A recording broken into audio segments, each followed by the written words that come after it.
Muito bem, olá, aqui é o professor Charles da Oficina do Estudante.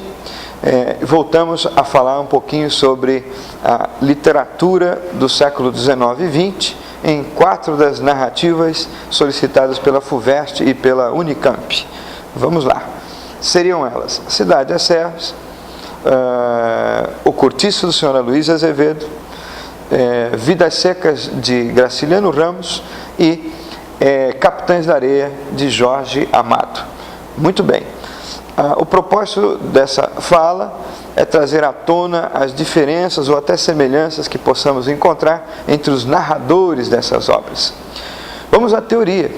Os realistas e de tradição naturalista, de modo especial, propõem que o narrador deva garantir um certo distanciamento crítico e, portanto, narrar em terceira pessoa os seus enredos. Parece ser o caso de O Cortiço do Sr. Aloysio Azevedo. É também o caso de Vidas Secas. E, todavia, não encontramos isso na Cidade e as Serras.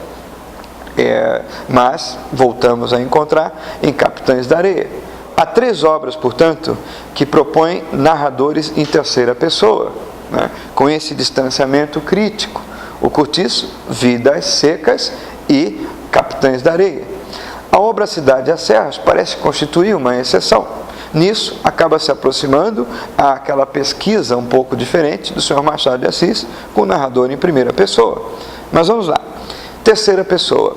Quando eu olho para O Cortiço e vejo aquele narrador em terceira pessoa, fora da história, olhando para a história, entretanto, de modo onisciente, me parece isso ser equivalente ao que se encontra em Capitães de Areia. Equivalente em todos os sentidos. A não ser em um. O narrador de Capitães de Areia parece, em certo momento, propor uma certa afetividade, um certo envolvimento entre ele e os Capitães da Areia, os personagens. Agora, no Cortiço, há uma certa garantia dessa objetividade maior, um distanciamento maior. Um procedimento parece que aproxima os dois, entretanto, ainda mais. Há umas referências sobre espaço em que tanto o narrador do Cortiço quanto o narrador de Capitães da Areia acabam colocando-se no texto como uma espécie de narrador onipresente, dizendo coisas como, por exemplo, a personagem queria pular cá para fora, isso no Cortiço. Cá é o lugar do eu. Portanto, o personagem, o narrador que aqui fala, parece também ser personagem, parece isso levar o narrador a um lugar de observador da própria realidade, in loco, quer dizer, foi ao lugar entender aquele lugar. Muito bem. É o que acontece também em Capitães da Areia, que parece ter um pouco a ver com um dado biográfico. O próprio Jorge Amado também, in loco, viveu inclusive um tempo com os Capitães da Areia para entender um pouco daquela realidade, da marginalidade da Cidade Baixa. Então, também faz esse desviozinho de referência temporal em que aparece o lugar da primeira pessoa em vez da terceira pessoa. A gente diz, há uma certa onipresença desse narrador quando ele propõe esse desvio no espaço.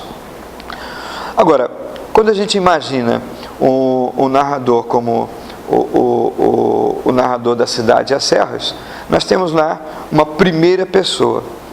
O que, a princípio, nos faz pensar em obras como Dom Casmurro, né, em que se tem um narrador memorialista, mas não é bem o caso. O memorialista se faz quando ele faz, como narrativa, uma autobiografia.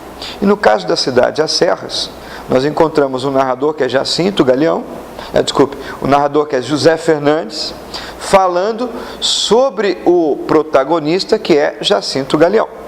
Enfim, o protagonista não é o narrador.